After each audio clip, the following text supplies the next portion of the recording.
누가복음 24장 말씀을 중심으로 저희 눈이 밝아져 그인 줄 알아본 만찬 말씀을 나누도록 하겠습니다.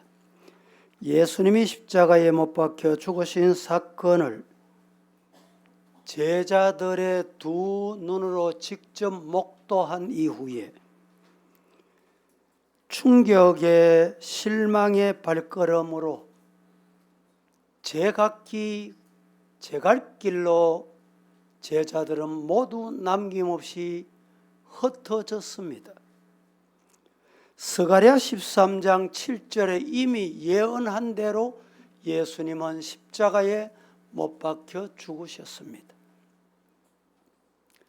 베드로는 예수님의 그 말씀을 듣고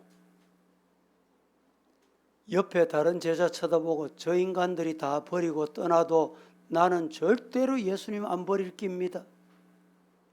나는 절대로 예수님 안 떠날 겁니다. 호언장담했던 이 베드로. 하지만 누구보다도 먼저 예수님을 부인하고 배신했던 것을 성경은 비디오 촬영해놨듯이 유튜브를 보듯이 너무너무 상세하게 말씀해 주시고 있습니다. 제사장과 친분이 있는 다른 제자, 요한복음 18장에 이렇게 말합니다. 제사장과 친분이 있는 다른 제자가 누구냐? 자신을 가리켜요. 자신. 베드로 자신을 지칭한 말입니다. 예수님이 원수들에게 붙잡힐 무렵 가장 용감하게 칼을 들고 대제사장의 군졸인 말고의 귀를 끊어버릴까지 했던 수제자 베드로가 그렇게 성격이 급하게 참지 못하던 예수님께 말 한마디 하는 것을 보고 분노하던 이 베드로가 이제는 예수님을 부인하는 데 1등 앞잡이가 됐단 말입니다. 물론 가룟 유다 같은 인간은 그러한 사태가 벌어지기도 전에 이미 일을 저질러 놓고 자신은 그 돈을 성전에 던지고 창자가 터져나와 자살해 죽고 말았습니다. 그런데 가장 충성스러웠던 제자들까지도 이제는 다 실망하고 버리고 떠나지 않으면 안 되게 된 상황이 도달한 겁니다. 그게 뭐냐?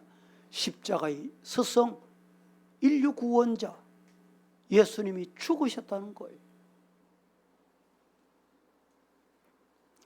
이와 같은 상황에서 두 제자, 오늘 성경은 두 제자라고 말하고 마가복음 말씀 16장 마지막 부분에 가서 보면 이 광경을 두 절로 표현합니다. 오늘 본문은 엠마오로 내려갔다 이렇게 말하죠. 마가복음 16장 18절 이하에는 시골로 내려갔다. 엠마오라는 단어는 성경에 단 한 번밖에 나오지 않습니다. 15리쯤 떨어졌다 이러니까 시골이었던 것 같습니다. 이 제자들은 그 동네 고향을 두고 살았던 사람이었던 것이 분명합니다.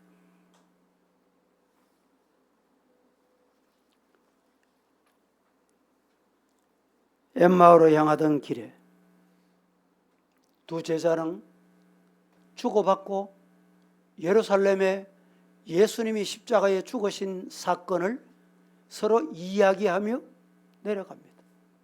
그런데 부활하신 예수님께서 그 곁에 찾아가셨어요.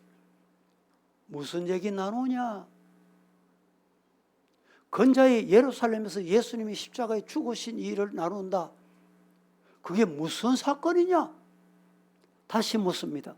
아니, 당신은 예루살렘에 있는 사람이 어떻게 그 사건을 당신 혼자 모릅니까? 오늘 본문의 내용이 이렇게 소개됩니다. 그래서 엠마오로 가던 제자들은 예수님이 대제사장들에 의해서, 이방 사람들에 의해서가 아니고 유대인들에 의해서 붙잡혀서 십자가에 죽으셨다고 이렇게 대화를 나누는 동안에 엠마오로 가던 제자는 마을에 당도합니다. 예수님은 일부러 아마 더 가시려고 했던 것 같아요. 성경의 기록을 보니까. 제자들이 예수님 만류합니다. 예수님, 우리와 함께 이 마을에 유하십시다. 그때 예수님은 못 이긴 척 하시고 엠마오 마을에 함께 들어갑니다. 만찬을 나눕니다. 만찬을 받았던 예수님께서는 축사하시고 떼어서 두 제자에게 하나씩 나누어 주십니다. 그때서야 이 두 제자가 부활하신 예수님이다 알게 된 것입니다. 그런데 그 예수님을 알고 나는 순간 예수님은 어디로 가셨는지 계시지 않으셨습니다. 오늘 이 말씀에서 우리가 알아야 될 중요한 진리가 뭐냐? 뭘 교훈하느냐? 여러분, 제목에 저희 눈이 밝아져. 예수님은 이제 알고 난 다음에 어떤 일이 일어나느냐? 첫째, 눈이 밝아져 예수님인 줄 알아본 엠마오 만찬은 무덤의 사망 권세를 이기시고 부활하신 주님과 함께한 만찬이었습니다. 할렐루야. 오늘 이 예배는 주님과 함께하는 예배가 되기를 축복합니다. 예수님이 옆에 와 있어도 보이지 않습니까? 들리지 않습니까? 여러분의 눈이 밝아지기를 축복합니다. 세상에는 많은 연회가 있습니다. 많은 축하 만찬도 있습니다. 비단 만찬뿐만 아니라 조찬회도 있고 오찬회도 있고 연회들이 참 많습니다. 그 연회들이 누가 주최하느냐?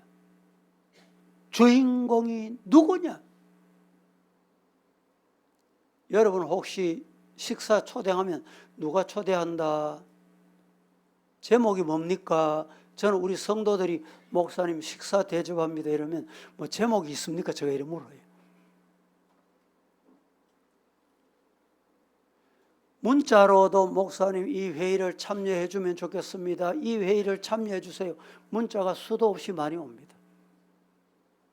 내가 가야 할지 말아야 할지, 누가 보내냐에 따라서, 누가 초청하냐에 따라서 갈 수도 있고 가지 않을 수도 있습니다. 갈 때도 있고 아니 갈 때도 있습니다. 오늘 제자들은 이 만찬의 주인공이 예수님이셨습니다. 그래서 예수님과 함께한 만찬, 주인공이 없는 만찬. 여러분, 결혼식에 여러분이 가시죠. 주인공이 없다. 누가 없습니까? 혼주가 없다. 신랑이 없다. 신부가 없다. 그 만찬이 무슨 만찬이 되겠어요? 최근에 유튜브에 보니까 90이 된 할머니가 매일같이 등산을 하고 에베레스트 산도 몇 번 오르내리고, 그리고 금년이 91래. 90세 생신을 저 정상의 높은 산에 가서 했대. 그래서 함께 산에 오르던 사람들이 모여서 축하해 주었대. 여러분, 다 의미가 담겨 있다 이 말입니다. 그 의미에 맞는 만찬이어야 됩니다. 예수님이 잡히시던 날 그의 제자들과 함께 마가 요한의 다락방에 최후 만찬이 나누어졌는데, 이 만찬은 예수님이 만찬하시면서 내가 올 때까지 기념해라. 그래서 지상교회는 지금도 2000년이 지난 지금도 1년에 2차례씩 이 만찬을 거행합니다. 이 만찬을 거행할 때 어떻게 합니까? 의미 없이 참여합니까? 그러면 죄송합니다. 성도가 아닙니다. 그 의미를 아시고 참여합니까? 진정한 만찬이에요. 축복의 만찬입니다.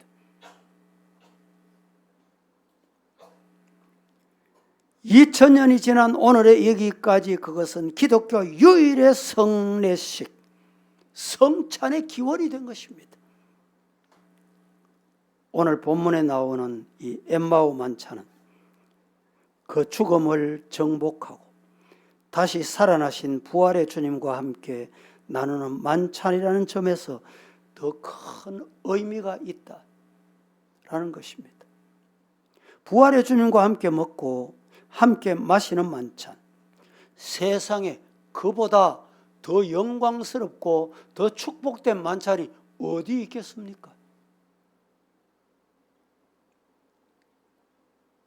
여러분, 대통령을 향해서 아무리 욕하고 해도 대통령이 여러분 만찬에 참여 요청을 하셨다면, 초청하셨다면 아마 입에 침을 튀면서 자랑할 거예요.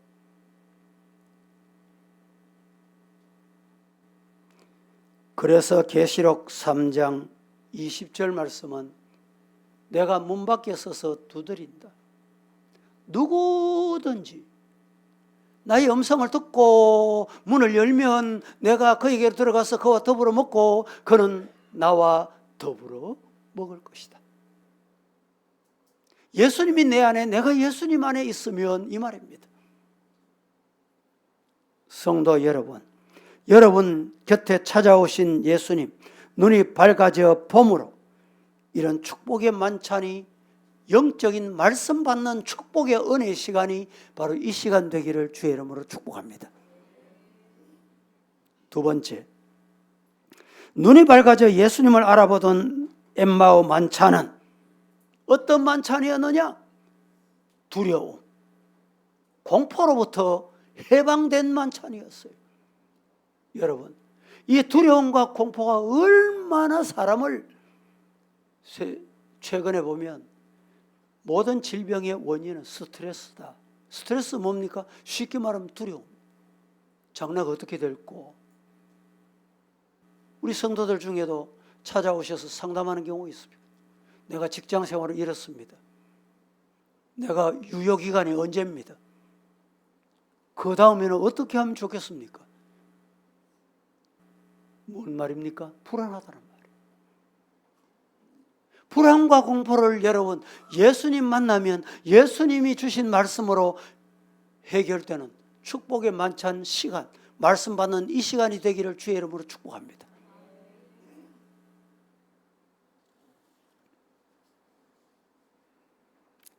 지금 엠마오로 향하던 본문의 주인공들도 두려움은 예외일 수가 없었습니다.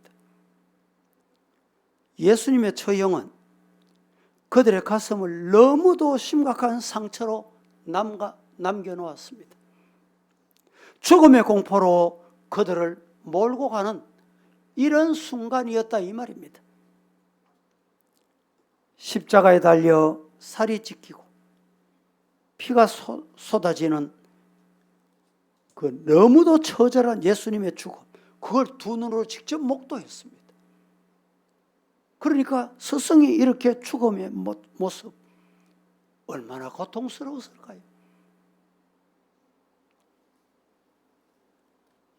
그냥 다른 사람이 죽는다 이러면 다른 사람 이야기로 들리지만 가족 중에 여러분들이 차를 같이 타고 가다가 사고 현장에서 사고를 목도했다. 그 충격은 대단합니다.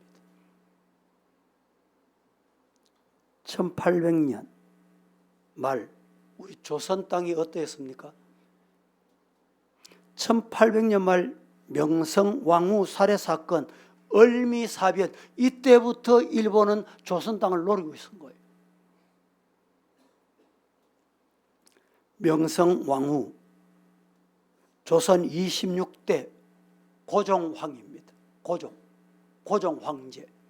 고종 황제의 본명은 이명복입니다. 그래서 이시조선이라 말하잖아요. 이시조선.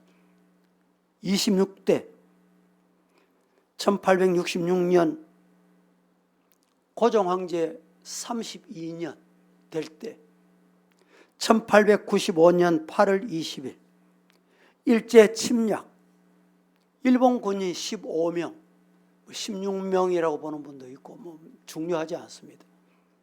일본 군인 15명이 동양의 절세미인으로 알려진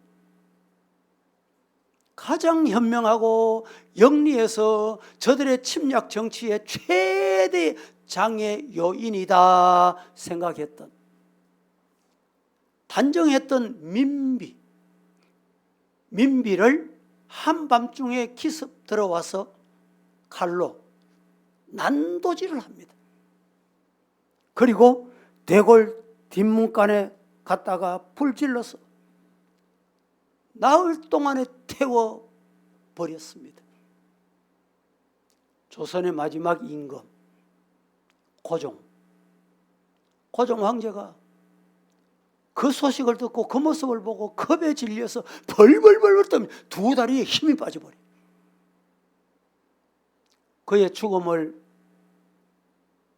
바로 나의 죽음이 될 수밖에 없다, 이렇게 생각했던 순간 자신에게 그 죽음이 돌아올 것을 생각하니 왕좌 용상에서 다리가 떨려서 내려오지 못해요. 움직이지 못합니다. 그때 유명한 말을 남깁니다. 그렇게 다리가 부들부들 떨면서 용상에서 나오지 못하면서 뭐라고 말했는지 압니까? 밖에 선교사들이 있느냐. 누가? 고종 황제가. 목매어 부러지셨다는 이야기가 있습니다. 참으로 죽음의 공포가 인간의 마음을 기습해 올 때 그것을 감당할 자는 이 세상에 아무도 없습니다. 민비는 그의 얼굴이 절세 미인이었을 뿐만 아니라 역사상 그 어느 왕후보다도 영특한 지혜를 가진 여인으로 일본 사람들이 당할 수 없는 정치적 두뇌를 가진 사람이었기 때문에 그들의 가장 큰 장애물로 판단되어서 그토록 비참하게 민비를 살해하고 죽이는 사건이 벌어지게 된 것입니다. 그리고 민비는 일찍이 우리 장로교의 초대 선교사, 이 선교사의 부인 언더우드 목사님의 부인, 선교사님의 부인, 그 부인과 아주 가까이 지냈다는 기록을 봅니다. 2달 전, 이 시해 사건 있기 2달 전 언더우드 선교사 부인이 미국 나라가 어떤 나라인지 이야기를 해줍니다. 미국은 자동차도 많고 열차도 발달돼 있고 비행기도 있고 화장실도 스위치만 내리면 물로 싹 깨끗이 내려갑니다. 이야기를 들려줍니다. 그 이야기를 듣는 민비가 이렇게 말합니다. 이야, 우리나라의 백성, 조선 땅의 백성들이 그런 나라에 살면 좋겠습니다. 그때 언더우드 선교사의 부인이 또 이렇게 말합니다. 그와 비교할 수 없는 더 좋은 나라가 있습니다. 민비가 묻습니다. 아니, 지상에 그런 나라가 어디 있습니까? 어느 나라입니까? 그때 선교사님 부인이 예수님을 믿기만 하면 하나님의 나라에 갑니다. 하나님의 나라는 미국과 비교할 수 없는 나라입니다. 그 말을 듣고 민비가 또 이렇게 말합니다. 우리 조선 땅의 백성들이 모두 다 하나님을 믿고 예수님을 믿고 그 나라에 갔으면 좋겠다. 여러분, 우리나라가 선교사들이 처음 들어와서 그냥 선교사가 된 게 아니에요. 그냥 선교가 된 게 아닙니다. 입체적인 선교를 한 겁니다. 다시 말하면 공중전, 지상전, 해상전, 저 서민에게만 복음을 전했다면 오늘 우리 한국 땅이 이렇게 번영 가져올 수 없었어요. 왕실부터 고급 관리에서부터 서울에서 수도 평양에서부터 저 두메산골 경남 사천까지 나누어서 그들에게 복음을 전했기 때문에 우리 대한민국은 오늘 이렇게 세계 선교 대국이 된 줄로 믿습니다. 어쨌든 예수님의 죽음이 당시 제자들에게는 더할 수 없는, 말로 다 할 수 없는 불안, 공포 자체였습니다. 따르던 스승이, 그것도 이방 사람에 의해서가 아니고 유대인들에 의해서, 제사장들에 의해서, 사두개인들에 의해서 못 박혀 죽으셨다. 견딜 수 없는 불안, 공포가 그들을 휩쓸어 왔던 것입니다. 그러나 이제 다시 사신 예수님과 함께 떡을 나누던 엠마오의 만찬은 그들의 마음에 불안을 뽑아내고 공포를 뽑아내고 예수님으로 말미암아 평안을 얻게 되는 축복의 만찬이었다. 말씀 받는 순간 영적인 신령한 만찬, 이 시간 여러분의 불안이 있습니까? 공포가 있습니까? 예수님과 함께하는 만찬이 되어 물러가는, 공포가 두려움이 물러가는 축복의 시간이 되기를 예수님 이름으로 축원합니다. 톨스토이 작품 중에 이런 작품이 있습니다. 부활. 주인공은 네프로도프라는 사람입니다. 그는 음란한 여인 카추샤를 유혹해서 성추행을 하다가 결국에는 사생아를 낳습니다. 카추샤는 건질 수 없는 타락의 함정으로 빠져들어서 마침내 저 시베리아 유배로 쫓겨갑니다.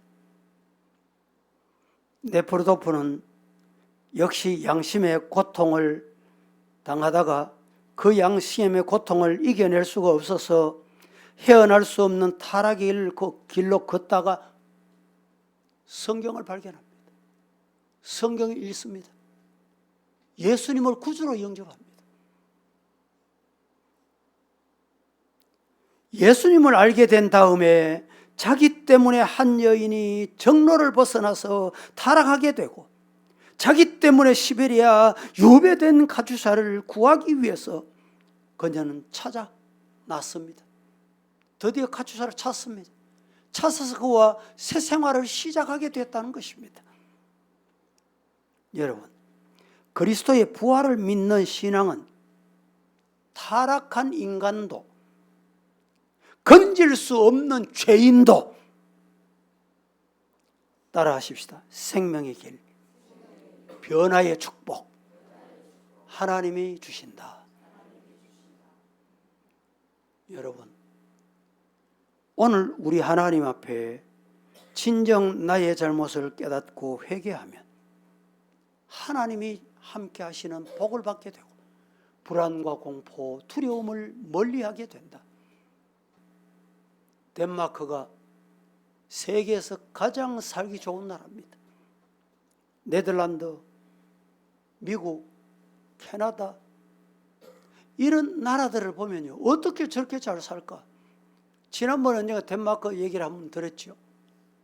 GNP가 10만 불, 10만 불. 상상이 되십니까? 전 국민에게 300만 원 매달 그냥 공급해 주겠다. 국민들이 노. 우리는 그런 돈 안 받습니다. 내가 땀 흘려야 얻는 것, 그것을 선택하기. 국민들이 반대해서 결국에는 그렇게 못한 거예요. 어떻게 그런 나라가 됐습니까? 우리나라 같으면 공짜라면 뭐죠? 그 다음에 여러분 해보이소.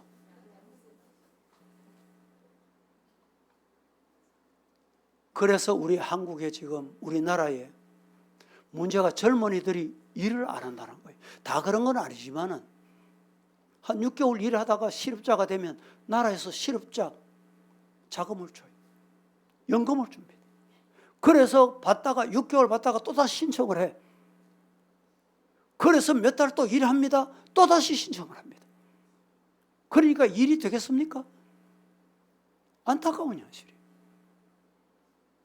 세계 선진 국가들이 어떻게 그렇게 잘 사는 나라가 된지 아십니까? 조상들, 그들의 신앙의 아버지, 신앙의 부모님이 심어놓은 열매 때문입니다. 우리 성도들 중에도 여러분, 그래서 부모가 신앙생활을 잘 하셔야 돼요. 바로 해야 됩니다. 자식 잘 되기를 원합니까? 복 받기를 원하십니까? 하나님 앞에 헌신하고, 지난주 제가 말씀드렸지요. 하나님의 진정한 감사에는 뭐가 따라와야 되는, 뭐가 따라와야 된다? 헌신이 따라와야 돼, 헌신이. 수고가 따라와야 돼. 땀 흘림이 따라와야 돼. 희생이 따라와야 됩니다. 희생 없는 것은 거짓 감사예요. 세 번째, 눈이 밝아져 예수님을 알아본 엠마오 만찬. 이 엠마오 만찬은 예루살렘으로 다시 올라가게 해 주었습니다. 성도 여러분, 이게 진정한 회개입니다. 변합니다. 예수님 만나셨습니까? 만났으면 회개가 나와야 돼. 잘못했습니다. 회개했는지 아닌지 여러분 어떻게 알아요? 뭘 보고 알아? 입술로 그냥 내가 회개했다 몇 마디 말했다고 회개입니까? 아닙니다. 아니라니까. 그 사람의 열매를 보면 알아. 하나님 앞에 회개의 열매를 맺는 그 모습이 뭡니까? 내려가던 엠마오로 내려가던 제자, 시골로 내려가던 제자가 다시 예수님의 부활을 전하기 위해서 예루살렘으로 올라갔다는 거예요. 여러분의 신앙이 올라가는 신앙, 예루살렘을 향하여 방향 전환의 축복이 임하기를 예수님 이름으로 축원합니다. 이것보다 더 귀한 것은 어디 있습니까? 사도행전 4장에 보면 성전 문문에 앉았던 한 사람의 소경 거지를 고쳐준 것이 화근이 되어서 많은 유대인들이 소동을 일으키게 됩니다. 이 교회 신앙생활에 이런 소동이 많이 있어요. 베드로는 그것이 부활하신 예수님의 권능에 의한 기적이었다고 힘주어 설명했는데, 이후로는 절대로 예수님의 이름으로 전도하지 못하도록 유대인 관원들이 서명을 하고 엄벌하겠다고 다구쳐댑니다. 그때 사도들이 한 말은 놀랍습니다. 뭐라고 말합니까? 사도들이 뭐라고 말해요? 하나님 앞에서 너희 말 듣는 것이 하나님의 말씀 듣는 것보다 옳은가 판단해라. 우리는 보고 들은 것을 말하지 않을 수 없다. 이 신앙이 여러분의 신앙이 되기를 축복합니다. 누가 두렵습니까? 누가 겁이 납니까? 보고 들은 것을 말하지 않을 수 없다. 복음 전하는 전도인의 사명 다 할 수 있기를 주의 이름으로 축복합니다. 부활하신 예수님을 눈으로 목도한 사람의 변화입니다. 겁에 질려서 문을 닫고 문고리를 잠그고 벌벌 떨고 있던 제자들이 어떻게 이렇게 용감하게 변했냐 이 말이죠. 담대하게 변할 수 있었냐. 부활하신 예수님을 두 눈으로 보고 부활하신 예수님을 만나고 난 다음에 이런 변화가 왔어. 신앙생활에 여러분 힘이 있습니까? 신앙이 즐겁습니까? 신앙이 힘이 되십니까? 교회 오는 게 힘드십니까? 예수님 만나시기를 축복합니다. 1885년 부활절날 언더우드 선교사가 일본에서 이수정 씨에게 한국말을 배워서 인천 제물포에 내린 것이 우리 대한민국 조선 땅 기독교의 시작입니다.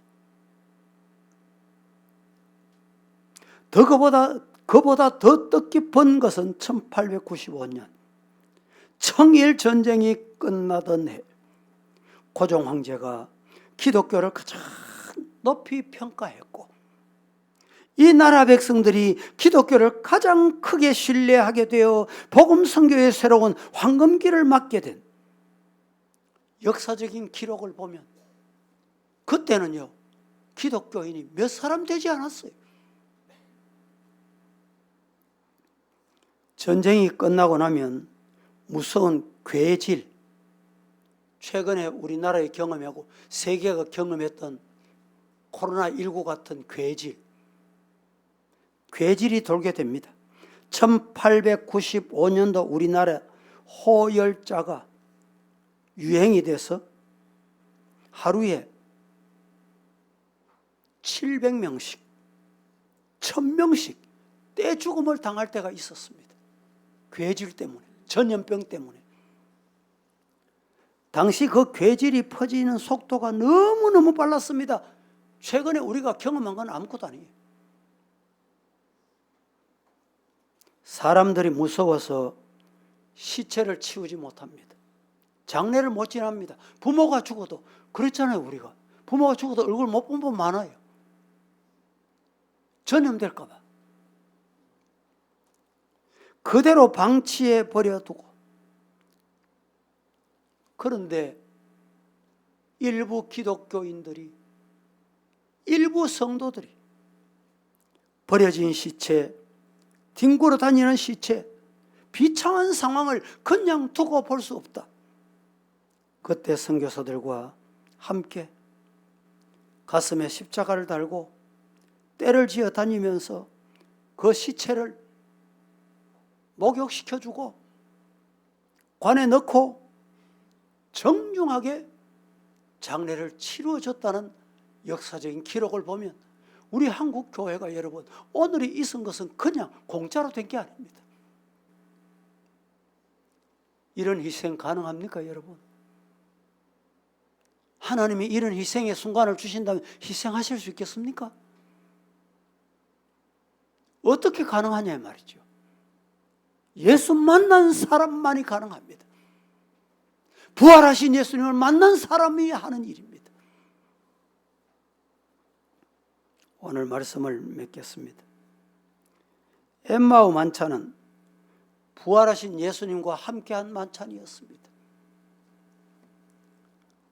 엠마오 만찬은 죽음과 두려움과 공포에서 해방의 만찬이었습니다. 오늘 우리 모든 성도들도 이런 복받은 믿음의 성도로 남은 생에 살아갈 수 있기를 예수님 이름으로 축복합니다. 거룩하신 하나님 감사합니다. 오늘도 저희 눈이 밝아져 예수님을 알아본 만찬, 엠마오 만찬, 그 만찬이 어떤 만찬이었는지 우리에게 말씀 주셨는데, 이 만찬에 참여했던 두 제자와 같이 우리 모두 변화된 남은 생에 살아드리게 하옵소서. 예수님의 이름으로 기도합니다. 아멘.